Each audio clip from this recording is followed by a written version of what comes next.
أعوذ بالله السميع العليم من الشيطان الرجيم. بسم الله الرحمن الرحيم.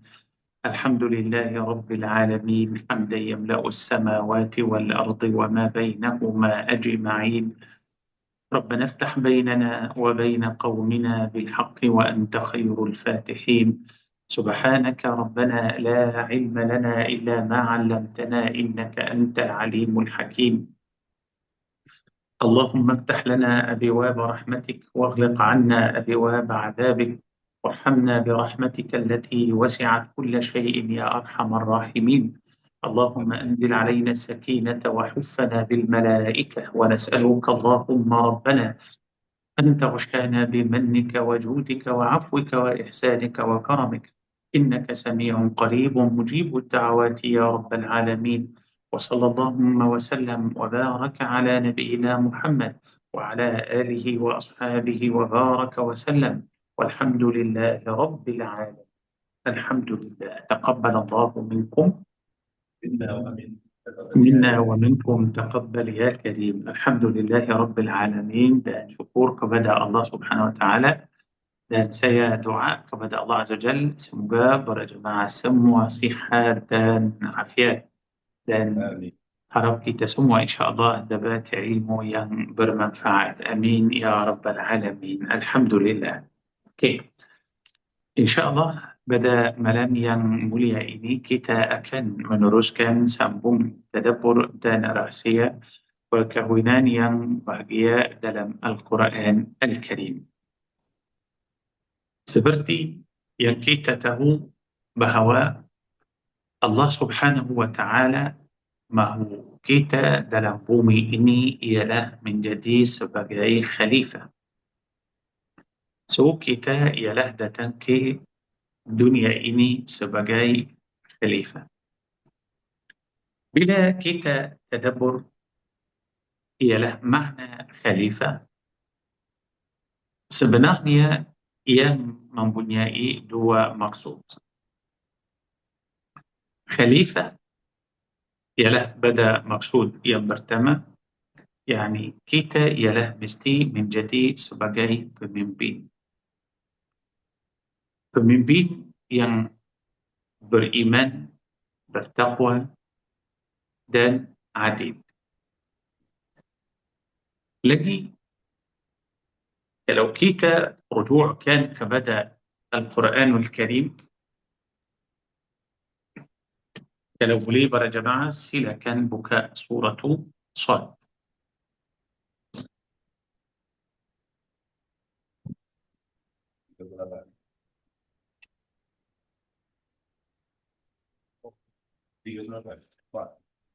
Surah Sad, surah 38.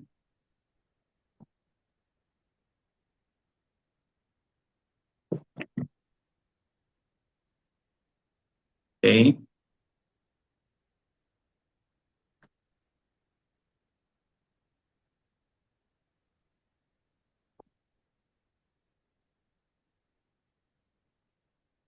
Tengok pada ayat 26. Ayat 26 surah Sad, muka surat 454.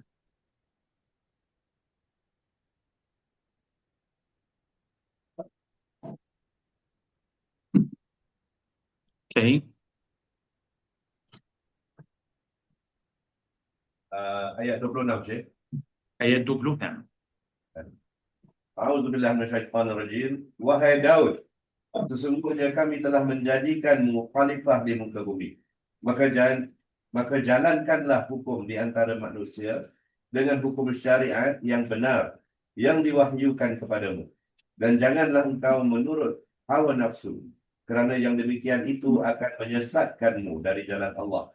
Sesungguhnya orang-orang yang sesat dari jalan Allah akan beroleh azab yang berat pada hari hitungan amal, disebabkan mereka melupakan jalan Allah itu. Firman Allah Tabaraka wa Ta'ala dalam ayat ini, Ya Dawud, inna ja'alnaka khalifatan fil ard. Wahai Dawud, Sesungguhnya kami telah jadikan kamu khalifah di bumi. Sebenarnya para jemaah, bukan Daud sahaja ialah seorang khalifah dalam bumi ini. Bukan. Semua orang dalam bumi ini ialah menjadi sebagai khalifah. Sebab dari awal Allah memberitahu kepada para malaikat, وَإِذْ قَالَ رَبُّكَ لِلْمَلَائِكَةِ إِنِّي جَاعِلٌ فِي الْأَرْضِ خَلِيفَةً. Okay. Maaf kalau boleh kita pergi ke surah Al-Baqarah. Buka Al-Baqarah, surah yang kedua, ayat 30.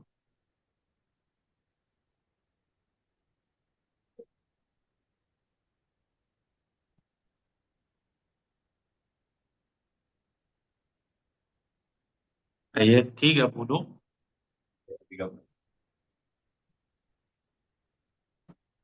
Dah, kita tengok. Ayat 30. Jadi, Dan ingatlah ketika Tuhanmu berfirman kepada malaikat, sesungguhnya aku hendak menjadikan seorang khalifah di bumi. Mereka bertanya tentang hikmah ketetapan Tuhan itu dengan berkata, adakah engkau, ya Tuhan kami, hendak menjadikan di bumi itu orang yang akan membuat bencana dan menumpahkan darah, yakni berbunuh-bunuhan? Padahal kami sentiasa bertasbih dengan memujimu dan mensucikanmu.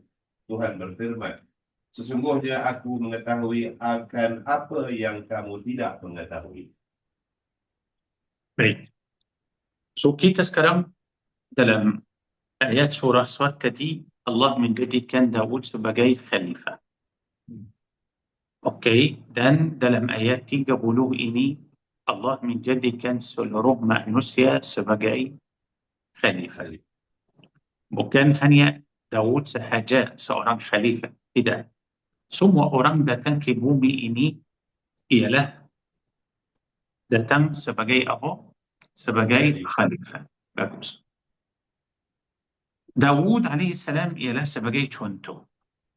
Kalau kita rujukkan sekali lagi ke surah Sad, surah 38, ayat 26, Allah subhanahu wa ta'ala berfirman, ya Dawud, inna ja'alnaka khalifatan fil ard. Fahkum bainan nasi bilhaq. Wahai Daud, sesungguhnya kami telah jadikan kamu khalifah di bumi. Maka jalankanlah hukum di antara manusia dengan benar. Dan janganlah kamu menurut nafsumu. Allah Azza wa Jal tidak mahu Nabi Dawud alaihissalam ialah ikut hawa nafsunya. Betul? So, maknanya khalifah dalam bumi ini tak boleh langsung ikut hawa nafsunya. Seorang khalifah dalam bumi ialah mesti menurut perintah Allah Subhanahu wa ta'ala. Okey? So, apa-apa yang kita buat dalam bumi ini, kita kena ikut, ialah petunjuk dari Allah Azza wa Jalla. Kita tak boleh ikut hawa nafsu kita. Supaya kita datang ke bumi ini sebagai khalifah. Macam mana kita datang? Kita datang sebagai khalifah dan kita pun ialah mesti datang melalui kelahiran. Yani ibu bapa kita mesti melahirkan kita. So, bila ibu bapa melahirkan kita, nama kita khilfah. Hasil. Makna khilfah yani kita ialah hasil kedua ibu bapa. So, kelahiran kita ialah khilfah. Dan tugas kita dalam bumi ini ialah khalifah. Faham ini para jemaah? Supaya kita ialah datang ke bumi untuk melaksanakan tugas kita, kita ialah mesti datang melalui jalan yang betul. Ibu bapa mesti kahwin supaya kita boleh datang. Lepas tu, supaya kita pun dapat anak, supaya kita dapat khilafah juga, kita pun ialah mesti kahwin. Supaya kita ialah dapat zuriat. Zuriat kita yang kita dapat namanya dalam bahasa Arab, dalam Al-Quran, khilafah. Nama dia apa? Khilafah. Kita kena faham ini. Baik. Masalah bukan hanya kita kahwin sahaja. Kan? Allah Azza wa Jal buat sistem yang terbaik untuk kita. Bukan hanya Allah menyuruh kita kahwin sahaja. Tidak. Allah Azza wa Jal telah buat sistem untuk kita dalam Al-Quran. Kalau kita mau kahwin, kita ialah mesti ikut sistem itu. Allah Azza wa Jal mahu kita kahwin dan Allah Azza wa Jal mahu berkahwinan kita atau rumah tangga kita aman dan tenteram. Sebagaimana Allah sebut dalam Al-Quran. Okey, kalau boleh para jemaah kita rujukkan ke surah Ar-Rum. Surah Ar-Rum, surah 30.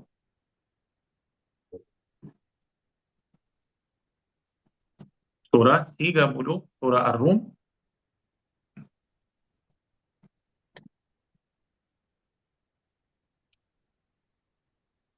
Muka surat 406.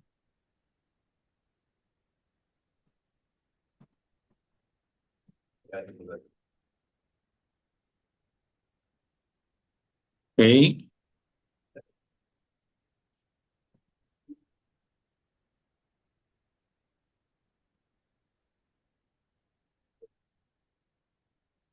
Tengok pada ayat 21.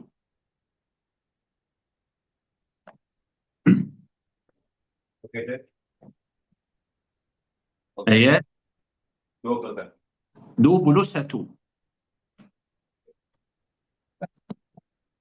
Auzubillah minasyaitonirrajim. Dan di antara tanda-tanda yang membuktikan kekuasaannya dan rahmatnya, bahawa ia menciptakan untuk kamu, wahai kaum lelaki, isteri-isteri dari jenis kamu sendiri, supaya kamu bersenang hati dan hidup mesra dengannya. Dan dijadikannya di antara kamu, yakni suami isteri, perasaan kasih sayang dan belas kasihan.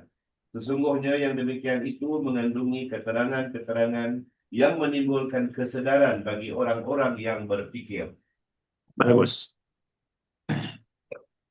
So, kalau kita tengok pada ayat ini, yang menyuruh kita berkahwin ialah Allah Azza wa Jalla. Okey? Dan yang menciptakan pasangan bagi kita ialah Allah Azza wa Jalla. Okey? Kalau Allah Tabaraka wa Ta'ala mahu kita semua datang ke dunia ini sebagai lelaki sahaja, pasti akan jadi. Sebab apa para jemaah? Kalau kita tengok dalam kalangan para malaikat bukan lelaki, bukan perempuan. Okey, kalau kita tengok pada malaikat, yani kalau kita kata malaikat lelaki tak boleh. Sebab maafkan saya, malaikat tak ada alat macam lelaki. Tak ada. Malaikat pun bukan perempuan. So kita tak boleh kata malaikat lelaki. Tak boleh kata malaikat perempuan. Tak boleh. Malaikat bukan lelaki, bukan perempuan. Malaikat. Okey, Allah menciptakan mereka ialah malaikat. Oleh itu, tak boleh kahwin, tak boleh makan, tak boleh tidur, tak boleh minum, tak boleh sakit. tak boleh mati macam kita, tak boleh marah macam kita. Yani sifat malaikat lain, pasal mereka bukan manusia. Okey, bukan manusia. Kalau Allah Azza wa Jalla mahu manusia ini hanya lelaki sahaja, semua lelaki, tak ada perempuan, pasti akan jadi juga. Tak ada susah, tak ada masalah bagi Allah Tabaraka wa Ta'ala. Okey, kalau Allah mahu kita semua lelaki, dan kita lelaki ini akan pandai masak, akan pandai ialah kemas rumah, boleh buat semua sendiri, tak ada masalah. Tapi kita tidak akan kahwin. Kita tidak perlu perempuan. Sebab apa? Allah akan menciptakan kita seorang-seorang macam malaikat. Pasal malaikat tak kahwin. Okey, Allah menciptakan malaikat satu persatu, satu macam tu. Kalau Allah mahu kita datang ke dunia ini macam tu juga, pasti akan jadi. Okey, tapi Allah Azza wa Jalla bagi kita ialah sistem lain dari sistem malaikat. Lain. Okey, oleh itu bukan hanya masalah kahwin sahaja. Tidak, sebenarnya para jemaah, kahwin ialah mesti ikut ayat ini, litaskunu ilaiha wa ja'ala bainakum mawaddatan wa rahmah, supaya kamu bersenang hati dengannya. Allah mahu suami bersenang hati dengan isterinya, dan Allah mahu isteri pun ialah bersenang hati dengan suaminya. Okey, dan dijadikan di antara kamu perasaan kasih sayang. Selain kita bersenang hati, kita ialah mesti rasa apa? Berkasih sayang, rasa cinta kepada isteri. Isteri pun kena cinta kepada suami. Selain itu, Allah Azza wa Jal mahu ada rahmat. Ada rahmat. Ialah belas kasihan antara suami dan isteri. Semua ini para jemaah kita tak boleh buat sendiri, kena ikut sistem yang Allah buat bagi kita. Oleh itu, ramai orang apabila mereka kahwin atau mahu kahwin, mereka sebenarnya sibuk dengan apa? Sibuk dengan mas kahwin, sibuk dengan hantaran, sibuk dengan majlis, sibuk dengan persiapan rumah, sibuk dengan betul. Tapi siapa pada kita yang pernah fikir sebelum kahwin, selain dia pun ambil kursus kahwin. Pasal, okey, biasa kita ambil kursus berkahwinan, tapi kursus berkahwinan itu tak cukup. 1 hari, 2 hari, 3 hari memang tak cukup. Okey, pasal kita akan hidup bersama sampai akhir hayat. Yani kita kahwin bukan sementara, bukan kita kahwin 1 minggu, 1 bulan. Tak, kita akan kahwin sampai akhir hayat.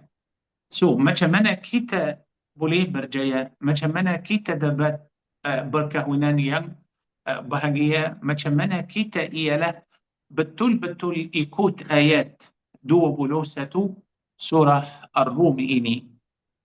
Para jemaah, kita kena faham dunia kita ini ialah nama dia al-hayah ad-dunia, kehidupan dunia. Berkahwinan dalam bahasa Arab namanya al-hayah az-zawjiyah. Al-hayah az-zawjiyah. Seolah-olah kehidupan kita ini adalah dua. Salah satu kehidupan ialah luar rumah tangga, luar perkahwinan. Satu lagi kehidupan ialah di dalam rumah tangga, di dalam perkahwinan apabila kita kahwin. So kita ialah seolah-olah ada dua kehidupan. Okey. Kehidupan yang kedua ini, Allah Azza wa Jal mahu kita ialah bila kita kahwin, mahu kita rasa seolah-olah kita hidup dalam syurga. Sebab Nabi SAW bersabda, "Ad-dunya mata'." Ad-dunya mata' wa khairu mata'iha az-zawjah as-salihah. Yani dunia ini mungkin menjadi macam syurga. Yang menjadikan dunia ini macam syurga ialah isteri yang salihah, isteri yang baik. Akan menjadi kehidupan suaminya seperti syurga. Kita boleh belajar untuk semua. Kita boleh mengetahui tentang semua. Kecuali ialah tentang perkahwinan, tentang rumah tangga. Ramai kahwin tanpa ilmu. Ramai orang kahwin tanpa ilmu. Oleh itu para jemaah, kalau kita ialah tengok dalam kalangan semua yang berkahwin, semua yang sudah kahwin, yakni kalau tak silap saya rasa macam tak sampai 30% atau 40% yang sudah kahwin tapi ialah rasa macam bahagia atau rasa macam bersenang hati dan betul-betul berkasih sayang. Saya rasa mungkin kalau tak silap saya mungkin kurang tapi tak lebih dari 30%. Okey. Oleh itu para jemaah Al-Quran akan membawa kita supaya kita ialah hidup dalam rumah tangga sebagaimana Allah Subhanahu wa taala menyebut dalam ayat ini bersenang hati dan berkasih sayang. Para jemaah yang dikasihi dan dirahmati Allah Subhanahu wa taala, jangan lupa bahawa kita ialah manusia. Kita ialah manusia. So pada kita ada sifat baik, pada kita pun ada sifat buruk. Tak ada orang langsung, walaupun ulama, walaupun wali. Seluruh manusia kecuali nabi-nabi dan rasul-rasul. Itu yang ma'asum. Selain nabi-nabi dan rasul-rasul, ialah ada sifat baik, ada sifat buruk. Okey? Pada kita semua para jemaah, ada sifat yang baik, ada sifat yang buruk. Okey. Sebenarnya, supaya kita ialah hidup dan kita ialah lulus dalam rumah tangga, kebanyakan kita kena menggunakan sifat yang baik kepada kita. Kita kena menggunakan sifat yang baik pada kita. Bukan kita ingkar sifat buruk pada kita. Memang kita manusia mesti ada sifat baik, ada sifat buruk. Mesti. Tetapi sifat yang buruk pada kita para jemaah bukan tempatnya rumah tangga. Bukan. Bukan. Oleh itu, Allah Subhanahu wa ta'ala, Allah Tabaraka wa ta'ala mahu kita khusus di dalam rumah tangga menahan kemarahan kita. Allah mahu kita ialah menahan kemarahan. Okey? Sebab kalau tidak, suami marah, isteri marah, apa yang akan jadi? Apa yang akan jadi kalau suami dan isteri dua-dua marah? Kalau dua-dua marah, pasti mereka tidak akan berterusan. Kemarahan kebanyakan akan merosakkan rumah tangga. Oleh itu para jemaah, Allah Azza wa Jalla telah sediakan khusus kepada orang yang menahan kemarahan syurga, dan syurga itu ialah lebih luas dari langit dan dan bumi. Okey. Menahan kemarahan merupakan darjat keimanan yang sangat agung.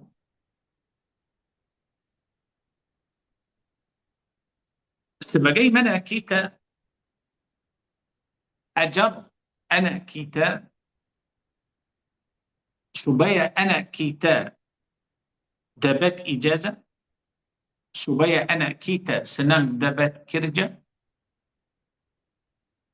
supaya anak kita hidup senang.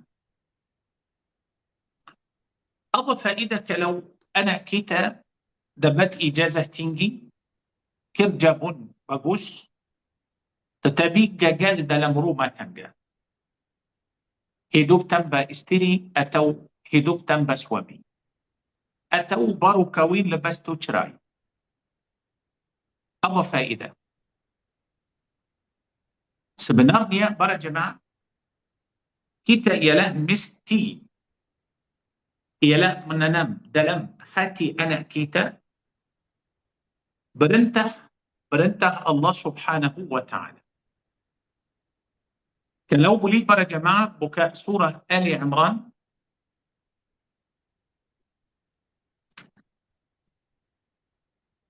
Ali Imran surah yang ketiga.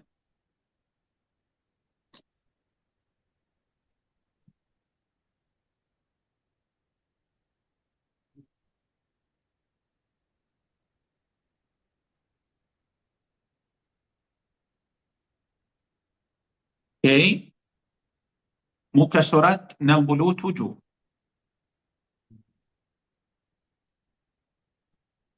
Ayat 133.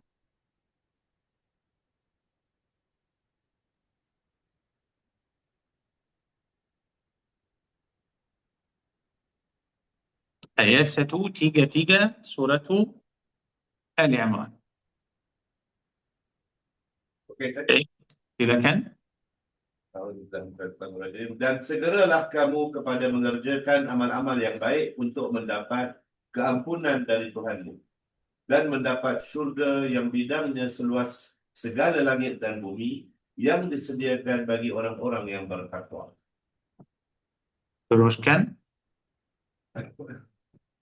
Yaitu orang-orang yang mendermakan hartanya pada masa senang dan susah, dan orang-orang yang menahan kemarahannya, dan orang-orang yang memaafkan kesalahan orang.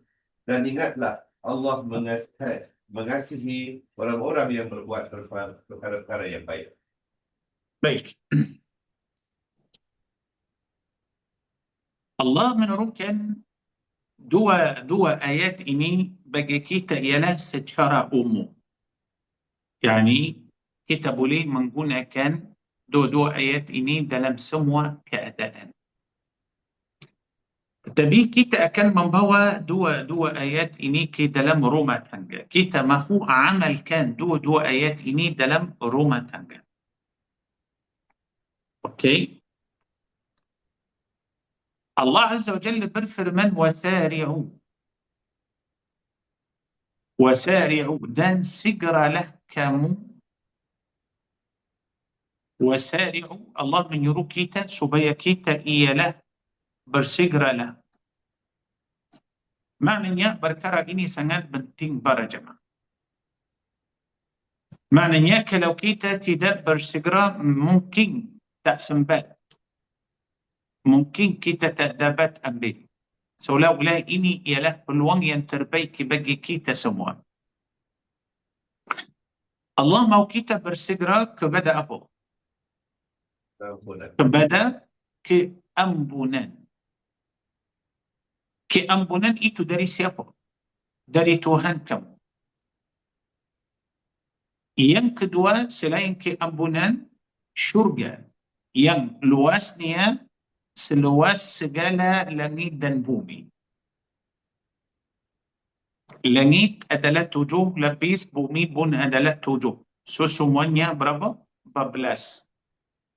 So besar. Syurga yang Allah Subhanahu wa Ta'ala mahu berikan kepada kita ini lebih luas dari 7 langit dan 7 bumi. syurga ini akan jadi milik kamu. Akan jadi milik kamu. Maknanya mungkin pada suatu hari kamu akan jadi kaya raya. Sangat-sangat kaya. Okey? 7 langit, 7 bumi akan jadi milik kamu. Ya Allah, so apa perasaan kamu?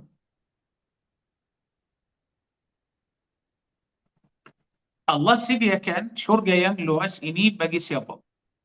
Bagi orang yang bertakwa.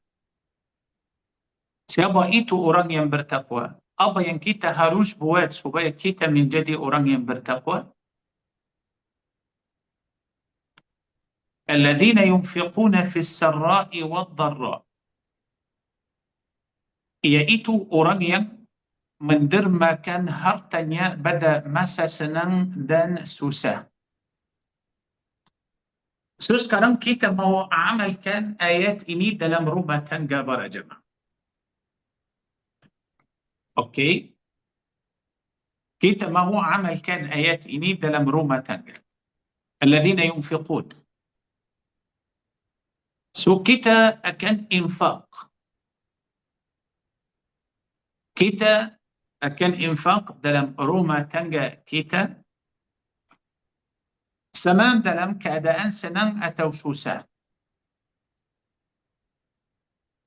Maknanya kita tidak akan bakhil langsung dalam rumah tangga.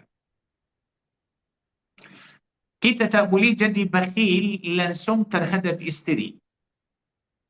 Tak boleh para jemaah. Okey? Sebab Nabi SAW bersabda khairukum khairukum li ahli. Khairukum li ahli. Sebaik-baik kamu ialah siapa? Bukan orang yang banyak salat. Bukan orang yang banyak puasa. Bukan orang yang haji banyak kali. Tidak. Sebaik-baik kamu ialah orang yang baik dengan isterinya. Orang yang mulia, yang pemurah terhadap isterinya. Faham ini para jemaah? Wajib atas kita ialah infak terhadap isteri. Tetapi semua infak kita terhadap isteri kita harganya syurga. Harganya syurga yang lebih luas dari langit dan bumi. So bagaimana kalau kita ialah beli makan atau minum atau pakaian atau kita belanja untuk isteri dan kita sudah tahu balasannya ialah syurga yang lebih luas, lebih besar dari 7 langit dan 7 bumi. So apa perasaan kamu? Akan suka infak lagi tak? Akan suka infak. Allah Azza wa Jalla. Allah Azza wa Jalla tidak mahu paksa kita. Allah mahu kita faham. Alladzina yunfiqun. Iaitu orang-orang yang infak. Sini tak sebut infak untuk orang miskin, untuk orang fakir. Infak. Alladzina yunfiqun. Iaitu orang yang mendermakan hartanya pada masa senang dan susah. Infak bagi siapa? Bagi orang miskin. Mana orang miskin dalam ayat ini? Infak bagi orang fakir. Mana orang fakir dalam ayat ini? Alladzina yunfiqun. Iaitu orang-orang yang infak, yang mendermakan harta mereka. Ya Allah, yakni bolehkah kita mendermakan harta kita atau kita infak untuk isteri kita? Kita boleh dapat ini infak yang terbaik di sisi Allah. Kalau awak infak kepada orang miskin, awak dapat satu pahala. Kalau awak infak untuk isteri, awak dapat dua pahala. Ini kata Nabi SAW. Khairukum khairukum li ahli. Wa ana khairukum li ahli. Seorang yang terbaik ialah Nabi SAW. Dan seorang yang terbaik terhadap isterinya ialah Nabi SAW. Oleh itu Nabi SAW mau kita ialah ikut. Allahu Akbar. So kita kena faham ini para jemaah. Supaya kita ialah infak, belanja untuk isteri kita, mesti ada duit. Betul? Supaya kita dapat duit, apa yang kita harus buat?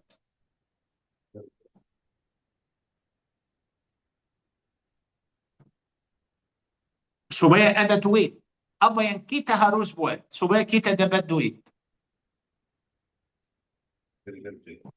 Kita mesti kerja.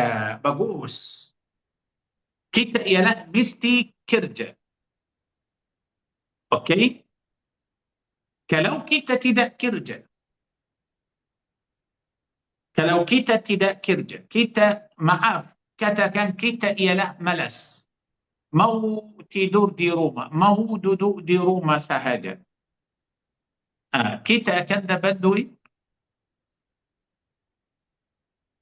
Tidak.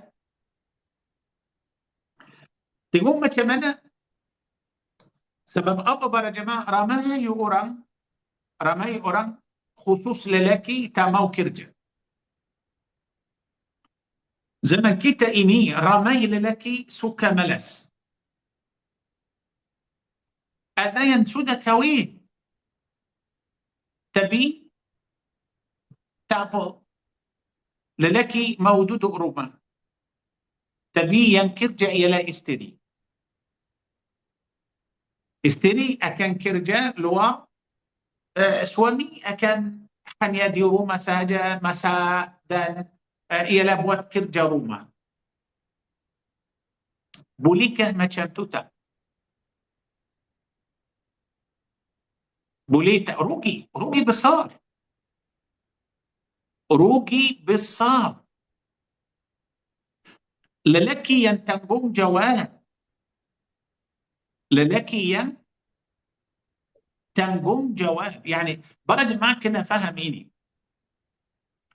Kalau lelaki, kalau suami sangat-sangat baik, bertakwa, beriman, beramal saleh, kemudian dah masuk ke syurga. Suami sudah menjadi dalam dunia ini sebagai apa? Khalifah, pemimpin. Kalau suami masuk ke syurga, mungkin suami bawa isteri masuk sekali. Bawa isteri. Okey? Tapi kalau isteri dapat masuk syurga, suami tak dapat masuk, bolehkah isteri bawa suami masuk ke syurga? Para jemaah fikirlah macam mana. Bolehkah isteri kalau dapat masuk syurga, suami tak dapat, adakah isteri boleh bawa suami masuk? Boleh soleh. Nah, isteri yang seperti Okey. Kita tengok jawapan dalam surah At-Tur. Surah At-Tur, cuba buka surah At-Tur.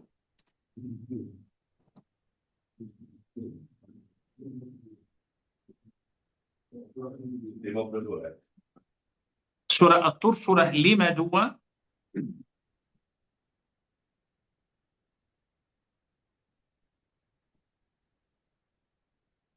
Muka surat 524.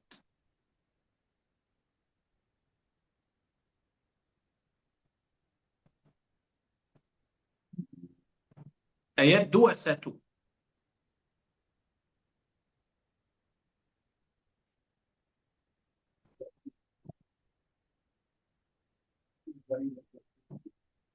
Ayat 21.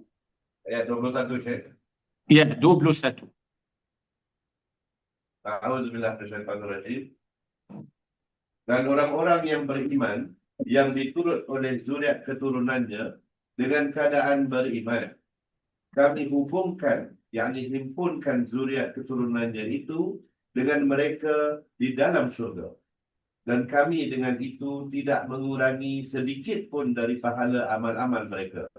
Tiap-tiap seorang manusia terikat dengan amal yang telah dikerjakan. Okey. Belum lagi.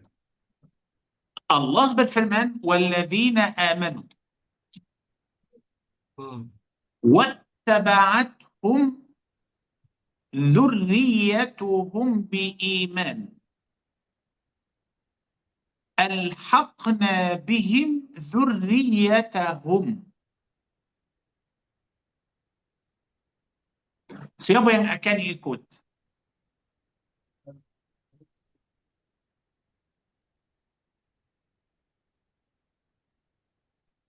Kita yang ikut zuriat atau zuriat yang akan ikut kita?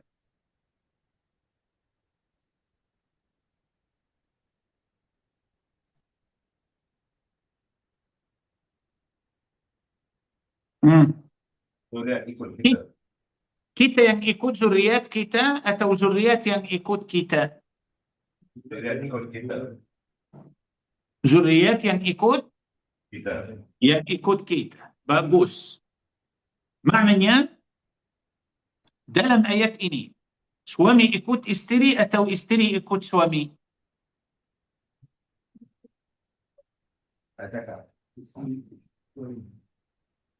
Dah cakap walladzina amanu, orang-orang yang beriman. Kebanyakan ialah yang pemimpin lelaki. Walladzina amanu wattaba'athum dzurriyyatuhum. So, sini ialah berbicara tentang siapa? Pemimpin. Alhaqna bihim dzurriyyatahum. Okey, so pemimpin masuk, kemudian ialah zuriat ikut. Ini satu. Pergi ke surah Yasin.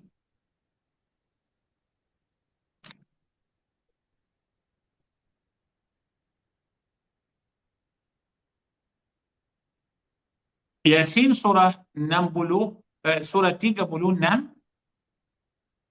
muka surat 444.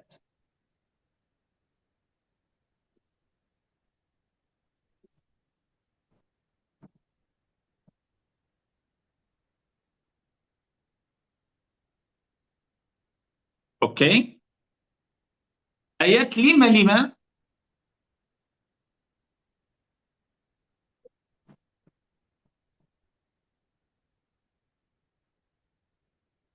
Ayat 55 je. Yes, 55. Okay. Sesungguhnya penduduk syurga pada hari itu berada di dalam keadaan sibuk, leka menikmati kesenangan. Okey, teruskan. Mereka dengan pasangan-pasangan mereka bersukaria di tempat yang teduh sambil duduk berbaring di atas pelamin. Okey. Bolehkah para jemaah beritahu saya dalam ayat ini, ayat 56, siapa dulu? Lelaki ke atau perempuan?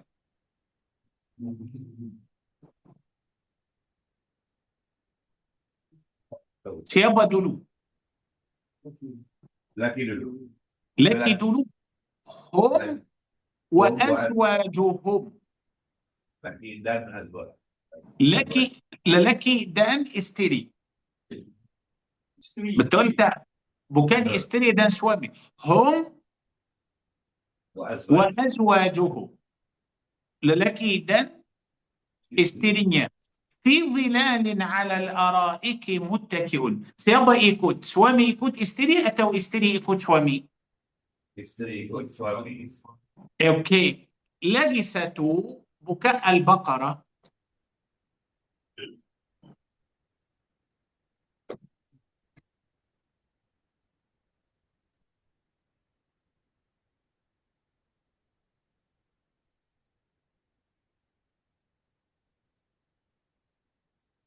Al-Baqarah ayat 35.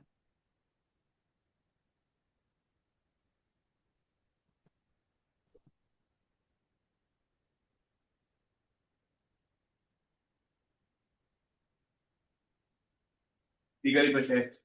Ya, 35. Auzubillah minasyaitonirrajim. Dan kami berfirman, wahai Adam, tinggallah engkau dan istrimu dalam syurga, dan makanlah dari makanannya sepuas-puasnya, apa yang sahaja yang kamu berdua sukai. Dan janganlah kamu menghampiri pokok ini. Jika kamu menghampirinya, maka akan menjadilah kamu dari golongan orang-orang yang zalim. Okey. Saya rasa ayat ini lagi jelas. Betul? Betul. Sini Allah Subhanahu wa taala suruh Adam alaihi salam masuk Syurga. ke syurga bersama siapa? Istrinya Isterinya. Siapa masuk syurga dulu? Adam. ويقول يا آدم اسكن أنت وزوجك. Adam masuk dulu, kemudian Istri. isterinya. Okey. Lagi satu, pergi ke surah Az-Zukhruf.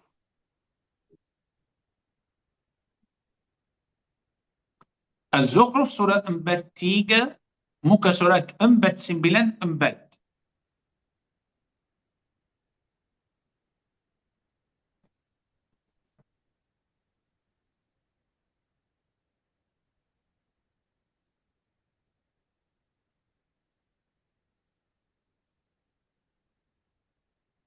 Sudah? Baik. Tengok ayat 68. Ayat 68.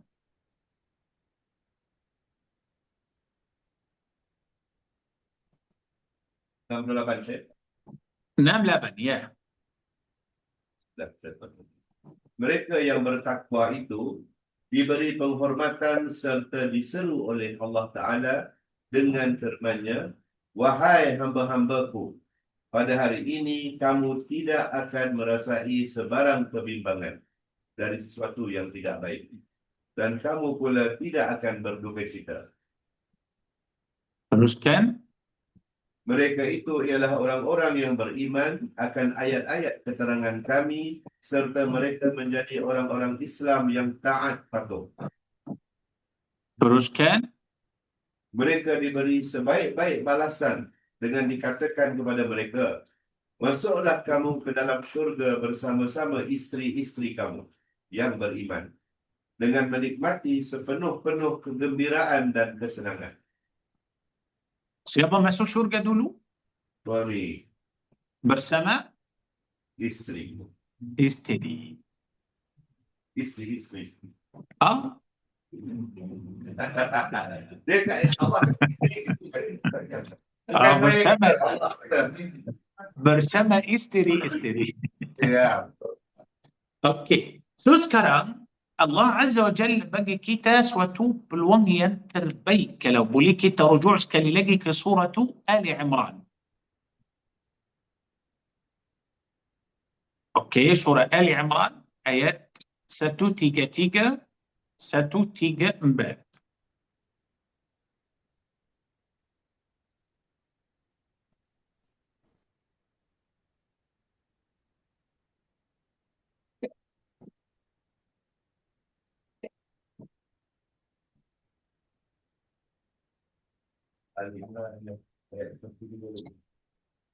وسارعوا إلى مغفرة من ربكم وجنة عرضها السماوات والأرض أعدت للمتقين.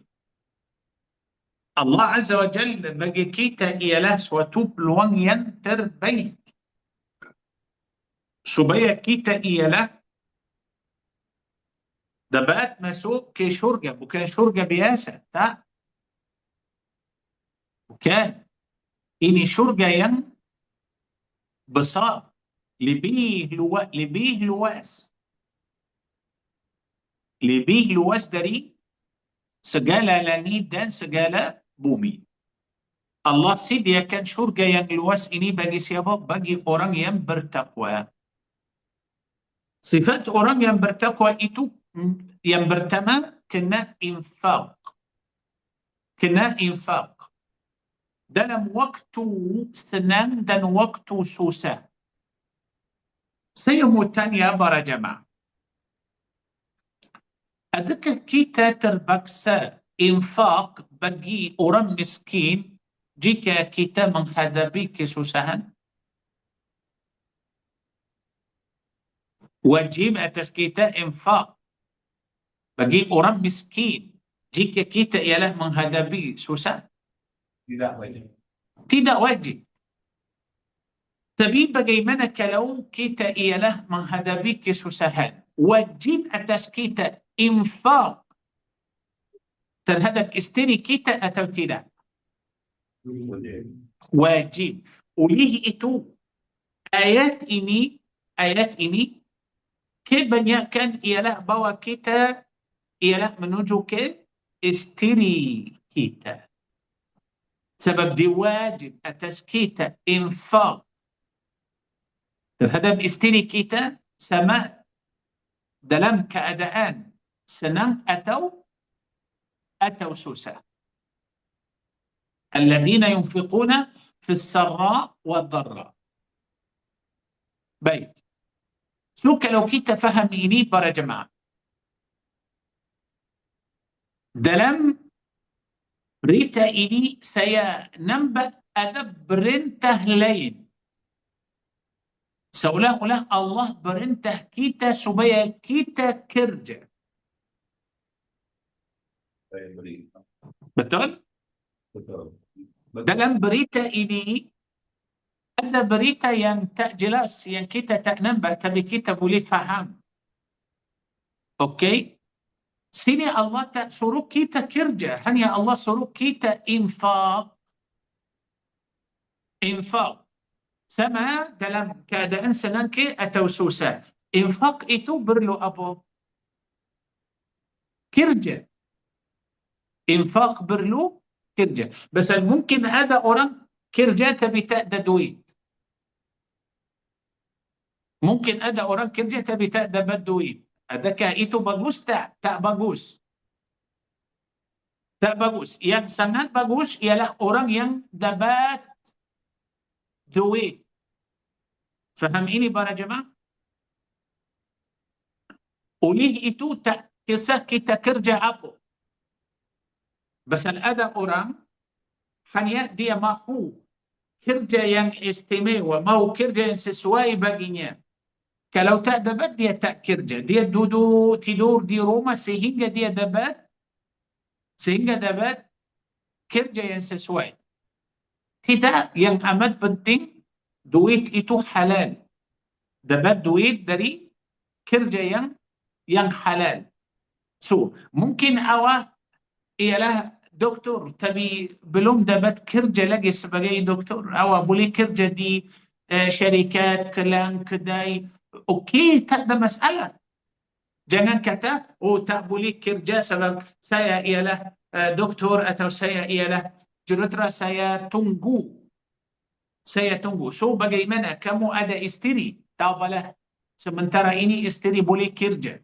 Saya duduk di rumah. Tak boleh para jemaah. Ini bukan sifat lelaki yang bertakwa. Ini bukan sifat lelaki yang sesuai masuk ke syurga. Faham? Wajib atas kita lelaki kerja. Wajib. Tapi tidak wajib atas perempuan. Tak wajib. Yani kalau perempuan mahu kerja, boleh. Kalau tak mahu kerja pun boleh. Faham ini? Kita tak boleh paksa mereka kerja. Tak boleh para jemaah. Tapi kalau mereka mahu kerja, bolehlah, tak ada masalah. Lagi satu, kalau isteri kerja, tidak wajib atas isteri infak dalam rumah tangga. Tak wajib. Sebab kita lelaki, kita ialah menimbul masalah. Sebab apa? kerja isteri, gaji isteri? So tak wajib. Kalau dia mahu kerja, boleh. Tapi tidak wajib atas dia infak dalam rumah tangga. Ini ialah tanggungjawab suami. Okey, memang Allah tahu ini susah atau ini berat atas kamu. Tapi kamu tidak akan buat ini percuma. Allah akan memberi kamu ganjaran yang paling besar, akan bagi kamu ialah syurga yang lebih luas dari langit dan bumi. Okey? Silakan. Uh, Siti Sayyidatina Khadijah, isteri pertama Rasulullah. Sallallahu alaihi wasallam. Kaya. Jauh lebih kaya daripada Rasulullah. Dia seorang hartawan sangat-sangat kaya. Jadi Nabi kerja sama dia, Syekh. Betul? Macam mana nak impak kepada orang yang lagi kaya 10 kali ganda, 20 kali ganda daripada macam Rasulullah? Sallallahu alaihi wasallam. Okey. Sayyidah Khadijah radhiyallahu anha sangat-sangat kaya. Okey. Lepas tu Sayyidah Khadijah radhiyallahu anha sebelum dia kahwin Rasulullah sallallahu alaihi wasallam, dialah yang menguruskan perniagaan sendiri. Selepas kahwin dengan Rasulullah, berserah kepada Rasulullah sallallahu alaihi wasallam. Okey. Dalam keadaan ini mungkin suami isteri dua-dua kerja. Dua-dua kerja, peniaga sama, bisnes sama, syarikat sama, boleh dua-dua kerja, tak ada masalah. Ini satu. Lagi satu, walaupun isteri kaya raya, okey, walaupun isteri kaya raya, sudah tetap atas suami, dialah yang belanja untuk isteri. Okey, suami yang kena belanja untuk isteri.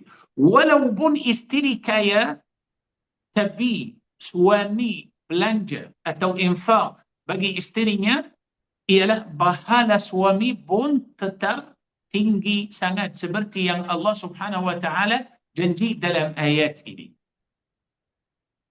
Sayyidah Khadijah kaya.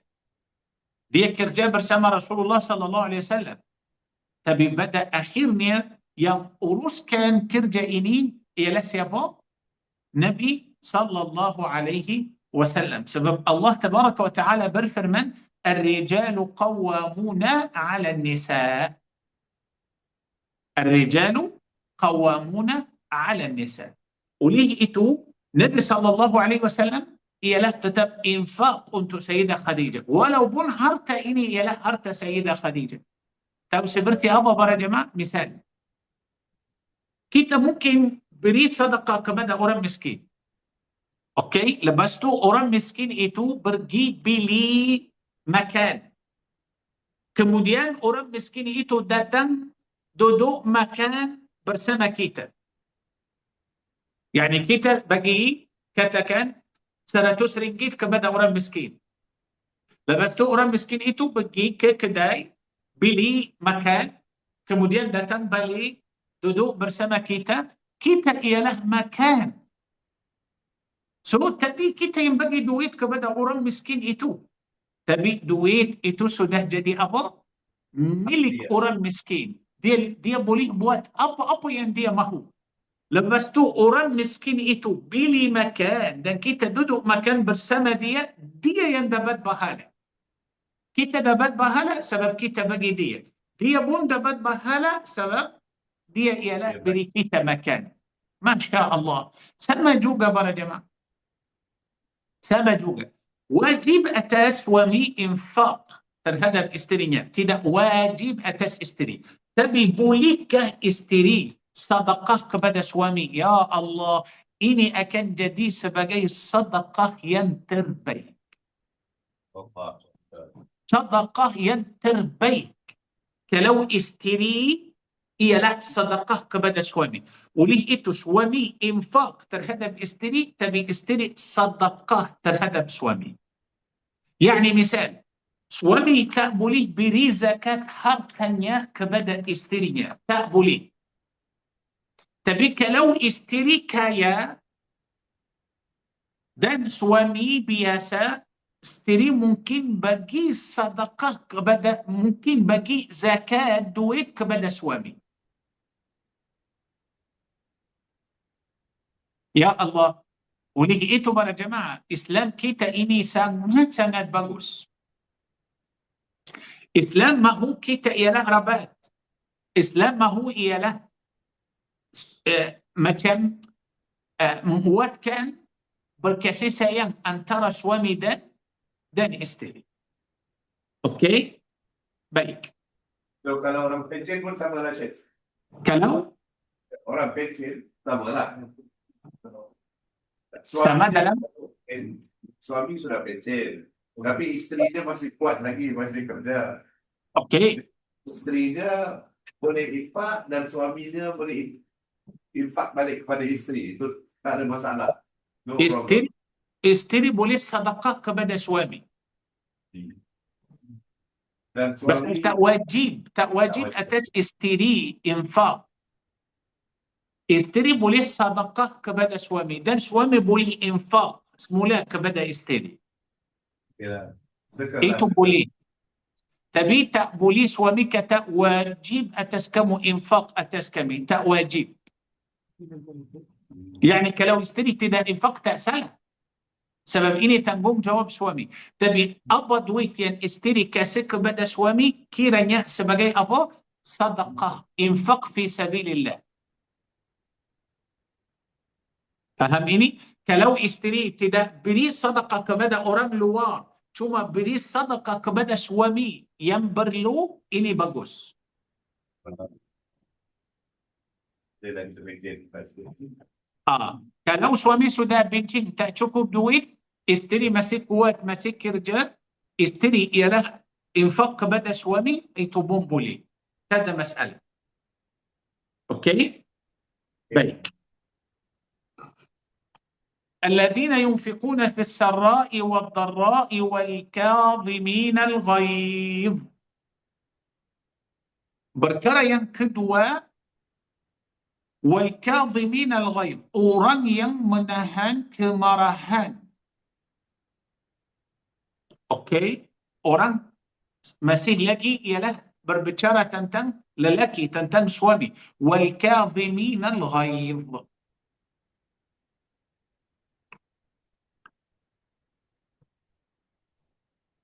Menahan kemarahan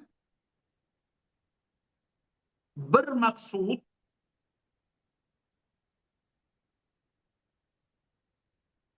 ialah menahan kemarahan dan menghalangnya daripada meledak dalam bentuk perkataan atau perbuatan yang menyakitkan. Berjemaah yang dirahmati Allah, kena faham.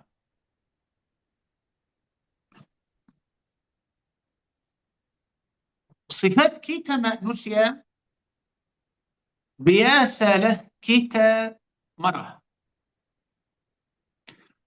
Allah tidak menyuruh kita jangan marah. Allah tidak beritahu kita jangan marah. Tak, biasalah kita boleh marah. Kita biasa marah. Tetapi apa yang Allah Subhanahu wa taala perintah kita? Allah mahu kita ialah menahan kemarahan. Tahu apa makna menahan kemarahan? Bukan Allah perintah kita jangan marah. Mustahil. Sebab sifat kita manusia biasalah marah. Mungkin kita marah tanpa sebab. Faham ini? Senang kita marah. Senang manusia marah. Oleh itu Allah tidak perintah kita jangan kamu marah. Kalau Allah perintah kita jangan kamu marah, so Allah akan perintah kita yang mustahil. Tak boleh para jemaah. Allah perintah kita supaya kita ialah menahan kemarahan. Maknanya sifat marah itu sudah ada pada kita, sudah ada. Sudah ada. Lepas tu apa yang Allah mau kita buat sedang kita marah? Benda yang dalam kemarahan yang dalam, jangan bagi dia keluar. Jangan. Pasal kalau benda ini sudah keluar, apa yang akan jadi? Pastilah awak akan menyakitkan. Faham ini para jemaah? So, kalau suami marah,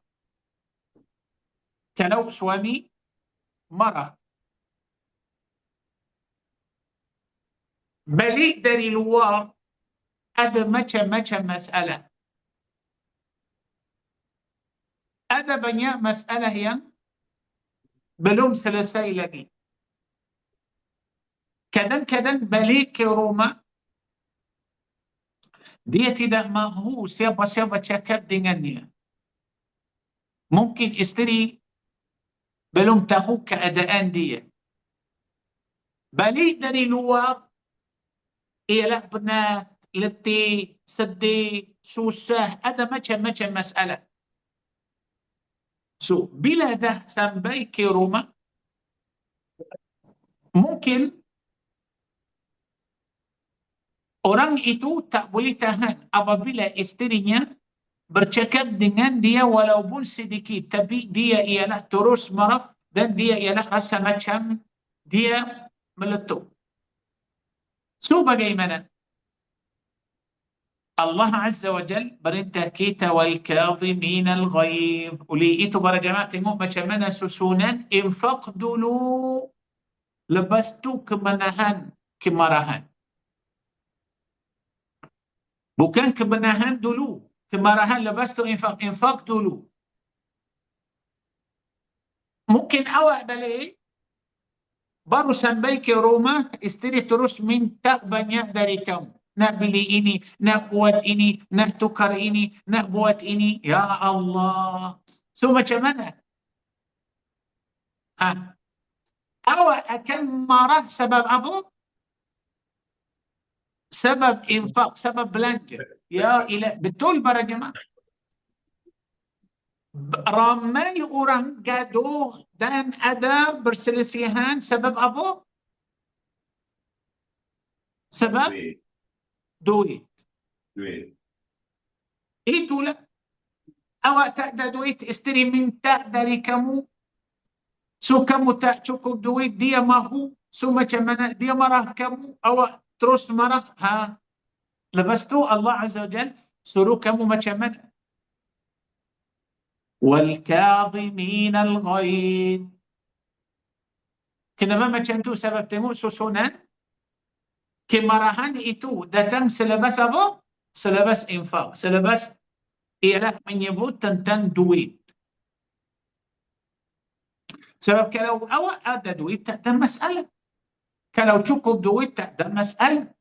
Tapi masalah yang paling besar ialah kalau tak cukup duit. Okey?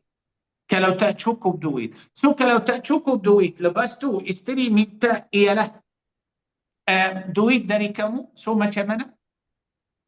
Awak cepat marah. Bila kamu cepat marah, awak terus menyakitkan dia. So Allah Azza wa Jal perintah kamu wal-kadhimin al-ghaidh, dan orang-orang yang menahan kemarahan. Jangan lupa Allah sediakan bagi kamu apa? Syurga yang luas. Awak kena ingat, selalu ingat ini. Wal-kadhimin al-ghaidh. Okey? Wal-kadhimin al-ghaidh. Wal-'afina 'anil nas. Kadang-kadang para jemaah, isteri marah suami. Suami biasalah terus marah. Isteri buat benda yang menjadikan suami marah. Lepas tu biasalah suami marah. Okey? Ada yang boleh tahan, ada yang tak boleh tahan. Tetapi para jemaah kita kena faham. Kadang-kadang suami marah isteri, lepas tu isteri masak untuk suami, suami tak nak makan. Tak nak. Tinggalkan yang isteri masak dan keluar makan di luar.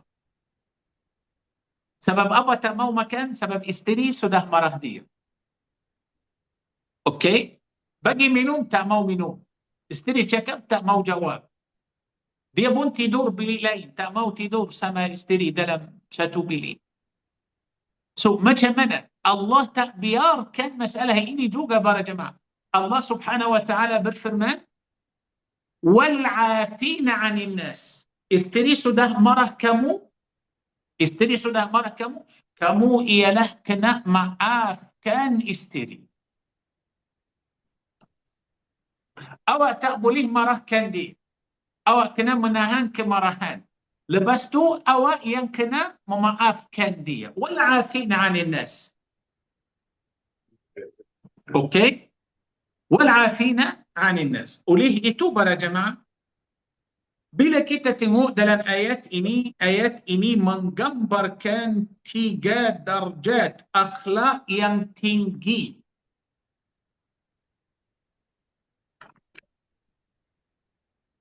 Okey?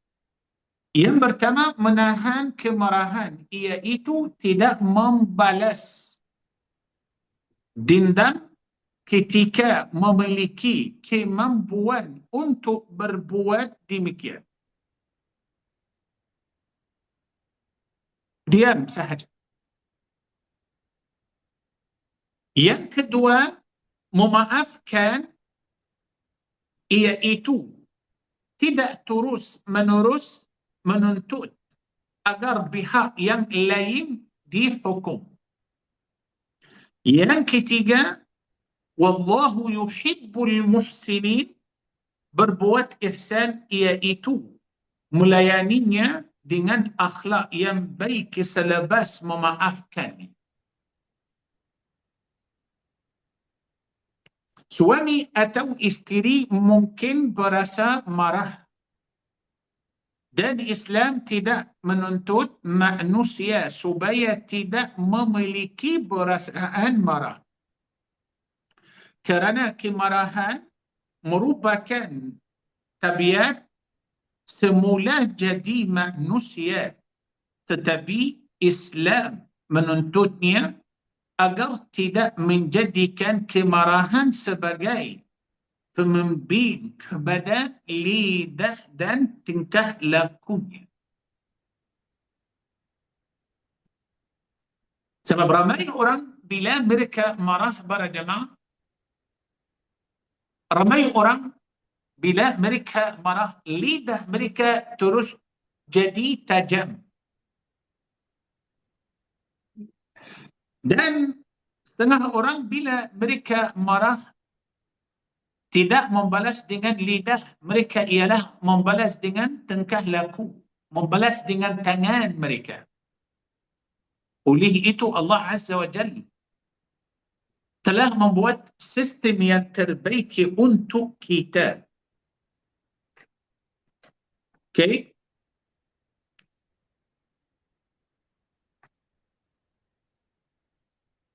So, bagaimanakah perdebatan ketika marah berubah menjadi sebab kehancuran kehidupan rumah tangga? Al-Quran para jemaah ajar kita. Sebab kita bukan ialah duduk bersama 1 minggu, 1 bulan, 1 tahun. Tak, kita akan hidup lama sampai akhir hayat. So, biasalah mungkin isteri marah, biasalah mungkin suami marah. Mesti ada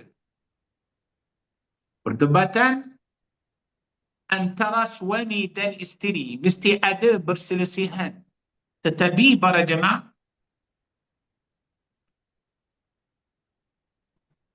Allah Azza wa Jal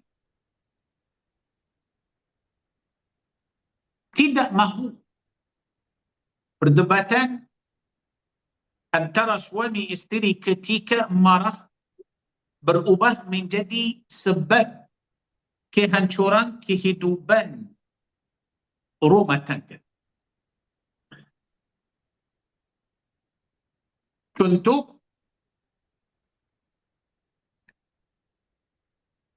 kadang-kadang beralih daripada membincangkan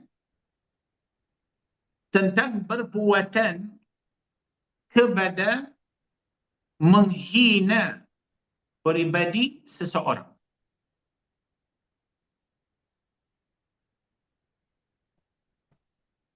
Kadang-kadang para jemaah kita ada masalah.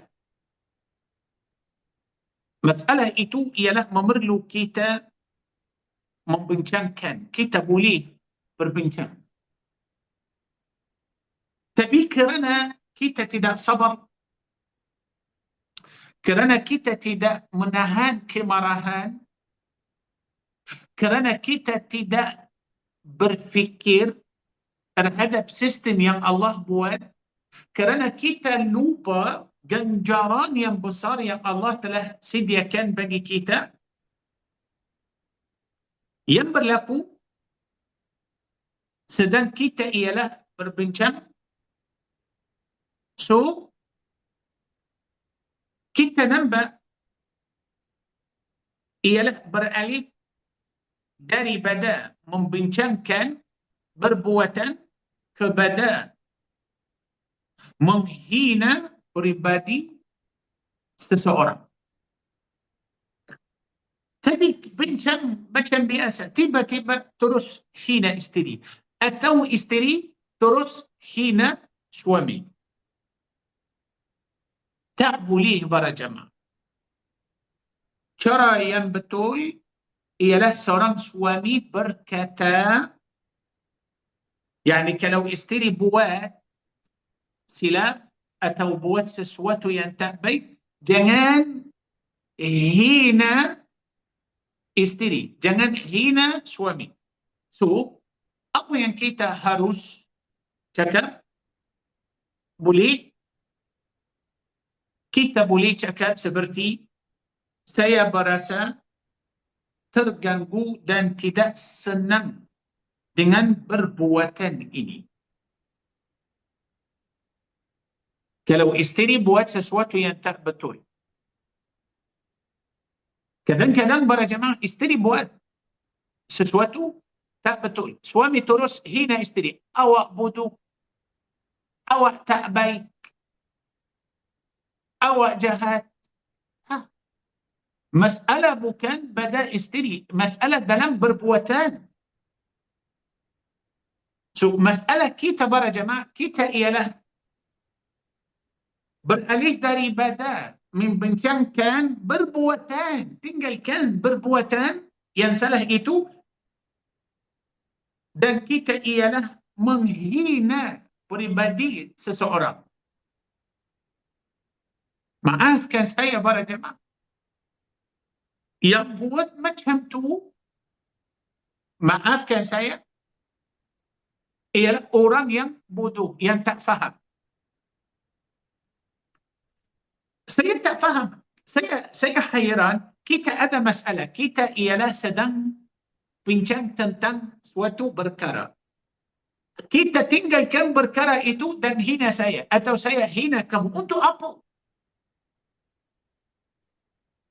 Faham ini para jemaah? Tak boleh. So, sekarang kita ialah menghadapi ialah kesusahan atau masalah. Cara yang terbaik ialah macam ini, saya berasa terganggu dan tidak senang dengan perbuatan ini. So, tak ada masalah langsung tentang peribadi kamu. Masalah ialah dengan perbuatan. Adapun cara yang merosakkan ialah kalau suami berkata kepada isterinya, kamu sentiasa cuai dan kamu tidak akan pernah berubah. Allah tak benarkan kita para jemaah hina orang. Allah tak benarkan. Tapi cara yang betul ialah seorang isteri berkata, saya berasa sedih kerana awak pulang lambat dan tidak memberitahu saya.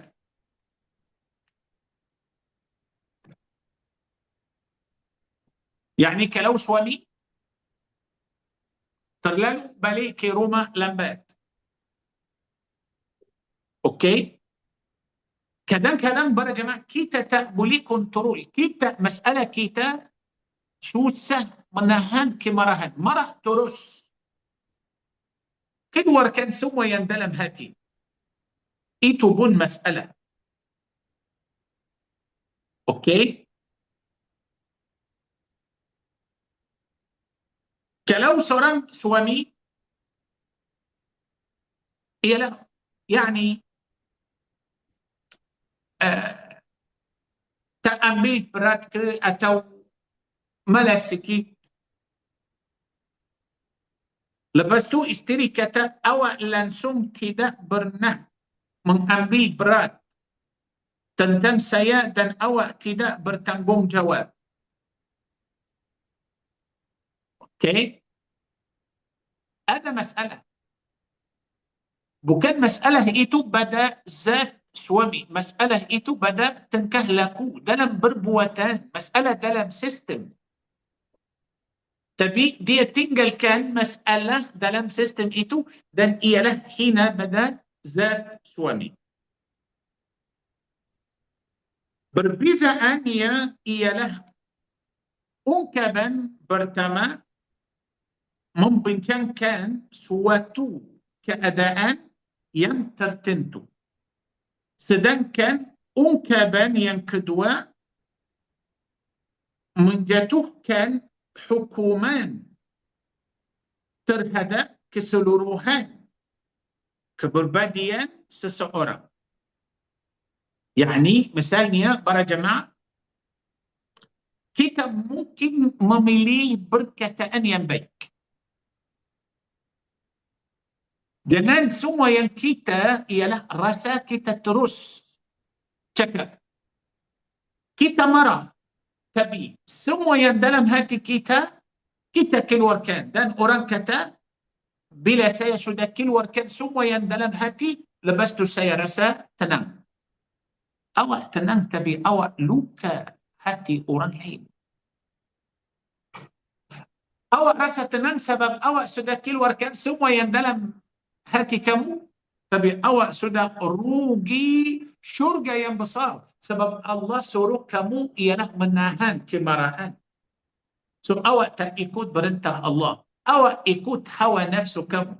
Ingat tadi Allah perintahkan Daud alaihi salam, ya Daud, inna ja'alnaka khalifatan fil ard fahkum bainan nasi bil haqq ولا تتبع الهوى. Okay? Allah Azza Jalla tidak mahu Daud alaihi salam menurut hawa nafsu. Tapi maafkan saya para jemaah, ramai dalam rumah tangga ikut hawa nafsu. Ramai dalam rumah tangga hanya ikut hawa nafsu, tidak mahu ikut perintah Allah Subhanahu wa ta'ala. Okey? So, yang pertama ialah kita kena menahan kemarahan.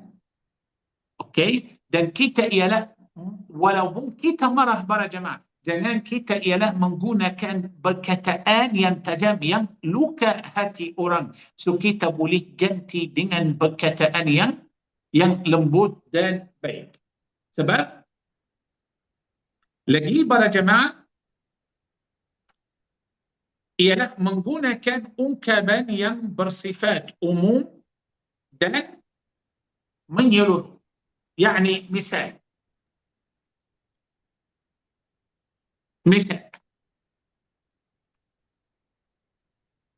suami berkata kepada isterinya, kamu sentiasa bersikap begini.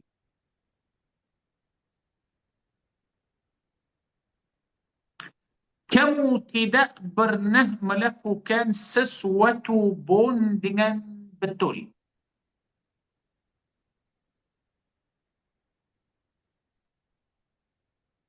Sepanjang hidupmu, kamu tidak pernah mengambil berat tentangku.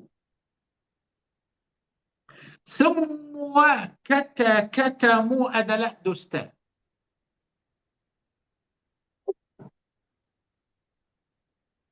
Aku tidak pernah melihat sebarang kebaikan daripada dirimu. Ya Allah. Ini ialah sebagai apa para jemaah? Ungkapan yang bersifat umum. Mungkin ada satu masalah pada isteri atau satu masalah pada suami. Tapi kita ialah terus kata apa? Kamu sentiasa bersikap begini. Sentiasa. Hanya sekali sahaja. Tapi kita kata kamu sentiasa begini. Satu kali sahaja buat sesuatu yang salah. Tapi kita kata apa? Kamu tidak pernah melakukan sesuatu, tidak pernah melakukan sesuatu pun dengan betul. Satu kali sahaja buat salah. Ya ilahi ya Allah. Okey? Satu kali telefon tapi dia tak angkat. Mungkin ada mesyuarat, mungkin dalam tandas, mungkin tidur, mungkin ada hal penting, mungkin sedang cakap dengan orang. Tapi satu kali call tak angkat. Dia terus kata apa? Sepanjang hidupmu kamu tidak pernah mengambil berat tentangku. Ya ilahi ya Allah. Macam mana? Satu kali ibu terhadap isteri, satu kali dia bertemu dengan kawan. Mungkin para jemaah kadang-kadang, ya Allah, kalau kita faham, mungkin seorang kawan perempuan ada problem, ada masalah. So dia sedang jumpa lelaki. Waktu yang sama isteri lelaki itu call dia susah mau angkat. Okey, susah mau angkat. So nanti dia tipu. Dia kata apa tadi, saya ialah jumpa bos. Sebenarnya dia bukan jumpa bos, dia duduk bersama kawan perempuan. Tapi dia, lepas tu isteri sudah tahu dia ialah bertemu dengan seorang perempuan. Tak ada apa-apa, mungkin ada masalah, mungkin nak tolong, biasalah. Tapi suami ialah nak bagi macam alasan bagi isteri. Isteri tak boleh terima. Dia terus kata apa? Semua kata-katamu adalah dusta. Semua. Ya Allah. Satu kali, ini pertama kali. Tapi dia kata apa? Semua kata kamu ialah berdusta. La hawla wa la quwata illa billah.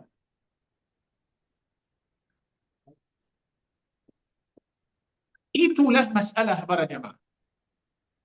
Okey?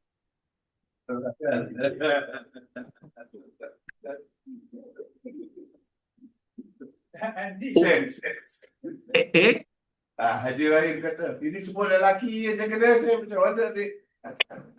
Ini antara suami dan lelaki dan perempuan.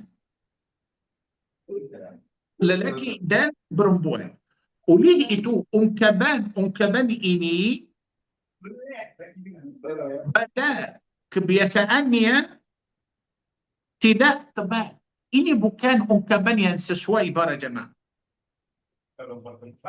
Dia diucapkan ketika marah. Oleh itu para jemaah, kalau kita cuba buat nota dan kita boleh tulis ialah ungkapan yang kita ialah mengucapkan sedang orang marah atau sedang kita marah. Kadang-kadang kita, ya Allah, hairan apa tu? Macam mana saya cakap macam tu?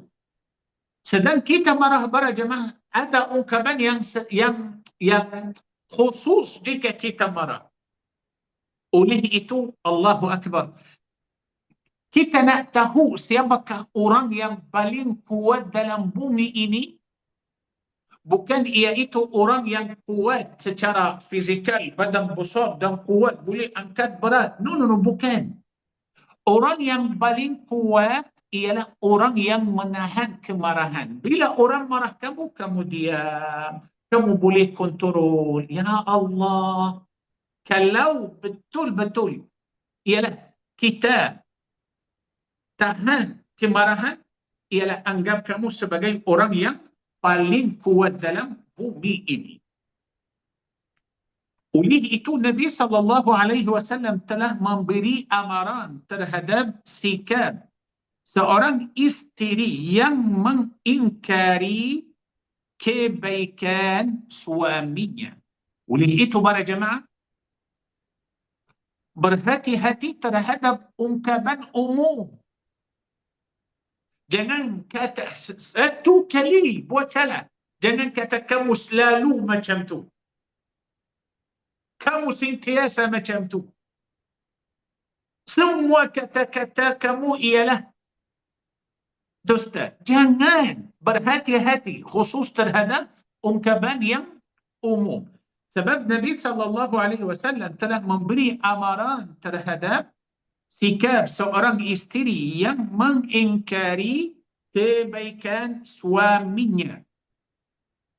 Lalu baginda SAW bersabda ketika menjelaskan sebahagian bentuk mengingkari kebaikan balasan, sekiranya engkau berbuat baik kepada salah seorang daripada mereka sepanjang masa, kemudian dia melihat sesuatu yang tidak disukainya daripadamu, dia akan berkata, aku tidak pernah melihat sebarang kebaikan pun daripadamu. Dari sudut adab, makna ini tidak terbatas kepada kaum wanita sahaja. Sebagaimana seorang isteri tidak dibenarkan mengingkari kebaikan suami, seorang suami juga tidak dibenarkan mengingkari jasa, pengorbanan dan kelebihan isterinya hanya disebabkan satu kesalahan. So, Al-Quran para jemaah dan hadis Nabi SAW ialah memelihara rumah tangga, mahu jaga dua-dua pihak, suami dan isteri. Yang ketiga para jemaah, kita tak boleh membuka kembali catatan-catatan kesalahan masa lalu. Antara kesalahan yang paling berbahaya ketika berdebat ialah apabila masalah bermula daripada suatu perkara yang berlaku pada hari ini. Kemudian salah seorang berkata, kamu telah melakukan perkara sedemikian 5 tahun yang lalu. Kita menghadapi masalah hari ini. Lepas tu dia berkata apa? Kamu telah melakukan perkara demikian 5 tahun yang lalu. La haula wa la quwwata illa billah. Kita menghadapi masalah hari ini. Tak? Sudah buka fail 5 tahun lalu. So macam mana? Kita mau selesai masalah hari ini. Awak buka masalah yang lama. Okey? Masya Allah, sudah kahwin, sudah ada 2-3 anak, lepas tu ada masalah. Lepas tu ada hari ini, lepas kahwin 5 tahun atau 10 tahun. Okey? Lepas tu, dia kata apa? Keluargamu telah mengatakan perkara sedemikian pada hari berkahwinan. Ya Allah, masih lagi ingat pada hari berkahwinan itu yang sudah lama. 5 tahun lalu atau 10 tahun lalu. Ya Allah, ya Rabbi. Aku masih belum melupakan apa yang telah kamu lakukan dalam peristiwa tertentu itu.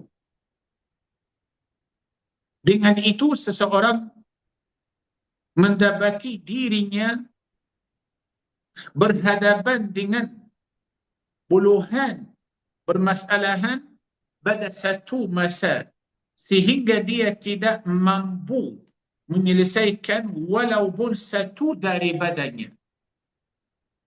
Baru ada masalah hari ini. Tiba-tiba sudah buka fail yang lama 10 tahun lalu. So, sudah ialah bangkit banyak masalah. Kita menghadapi satu.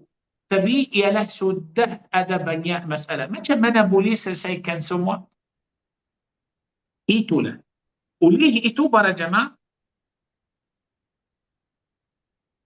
usaha pembaikan menuntut agar kedua-dua suami isteri hanya membincangkan masalah semasa dan tidak menggunakan kesalahan masa lalu sebagai senjata untuk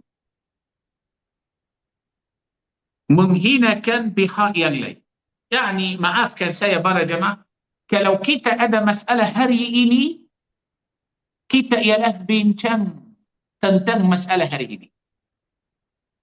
Okey? Kita ada masalah sekarang, kita hanya bincang tentang masalah sekarang. Jangan kita ialah buka fail yang lama. Jangan kita ialah bincang tentang masalah semalam atau minggu lepas atau bulan lepas atau tahun lepas. Jangan. Yang sudah lalu, jangan bawa hari ini. Masalah semalam, jangan bawa hari ini. Masalah pagi tadi, jangan bawa ke malam ini. Yang sudah lalu, biarkanlah dia lalu. Biarkanlah dia lalu seolah-olah dia tak ada. Faham ini? Oleh itu para jemaah, Allah Azza wa Jal, Allah Tabaraka wa Ta'ala, tidak mahu kita ikut hawa nafsu. Sebab kalau kita ikut hawa nafsu, pastilah para jemaah, hati kita akan jadi macam memori. Tahu memori? Semua yang berlaku kita simpan dalam memori itu. Dan bila-bila kita buka balik. So macam mana? Mana kita dari firman Allah Azza wa Jal, وَالْكَاظِمِينَ الْغَيْظِ وَالْعَافِينَ عَنِ النَّاسِ وَاللَّهُ يُحِبُّ الْمُحْسِنِينَ. Memaafkan. Lepas memaafkan, jangan buka fail itu lagi. Jangan bincang tentang masalah yang sudah lalu lagi. Tutup terus. Okey, faham ini? Supaya kita ialah bersenang hati dengan isteri. Supaya isteri bersenang hati dengan suami. Supaya ialah berkasih sayang. Pasal apa para jemaah? Yang hilangkan kasih sayang itu ialah masalah. Orang yang bijak, yang tahu macam mana menyelesaikan masalah. Okey? Lagi satu para jemaah,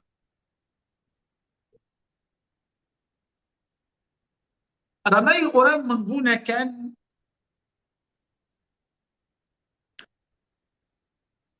ialah ungkapan yang paling dibenci oleh Allah Subhanahu wa taala.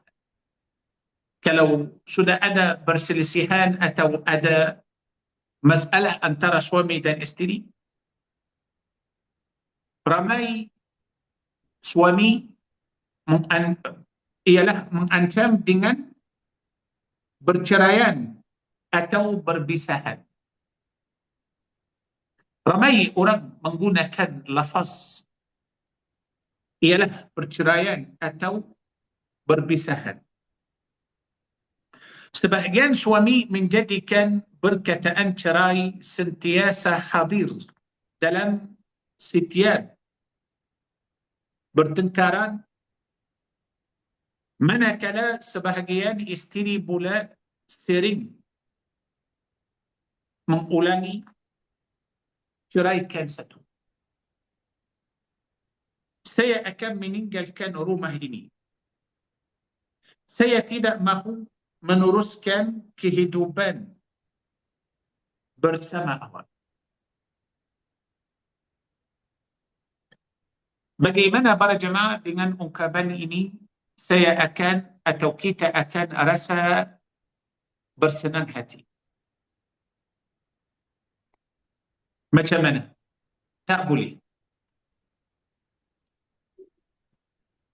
Pengulangan kata-kata ini membunuh perasaan aman dan menjadikan kehidupan rumah tangga berdiri di atas ketakutan serta ancaman.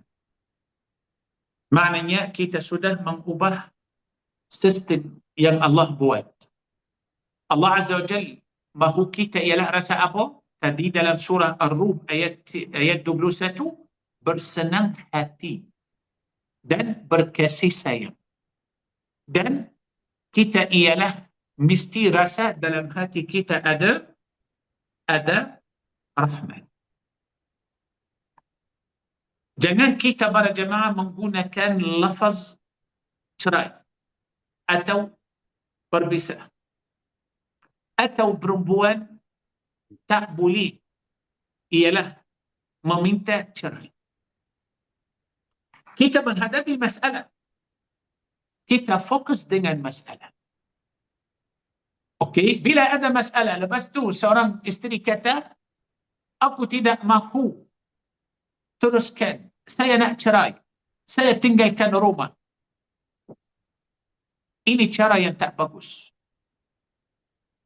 Ini cara yang tidak bagus. Sebab ini bukan sebab syar'i untuk ialah minta cerai.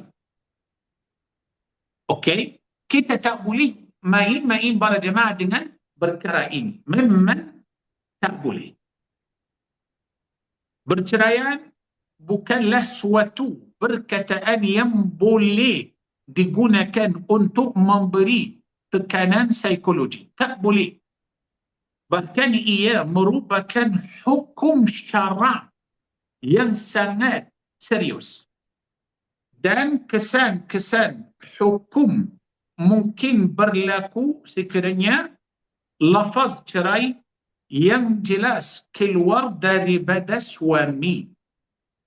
Oleh sebab itu, lafaz penceraian mesti dijauhkan sepenuhnya daripada suami bertengkaran, daripada suasana bertengkaran. Oleh sebab itu, lafaz perceraian mesti dijauhkan sepenuhnya daripada suasana bertengkaran. Yani, bila ada masalah, bila ada perselisihan, bila ada ialah bertengkaran, Jangan kita menggunakan lafaz cerai. Sebab lafaz cerai ini hukum syar'i. So kita tak boleh main-main para jemaah. So kalau kita faham ini dan kalau kita ialah sampaikan semua ini kepada semua anak-anak kita sama lelaki ke atau perempuan, pastilah mereka akan hidup aman, mereka akan berjaya. Sebab apa para jemaah? Saya yakin semua ibu bapa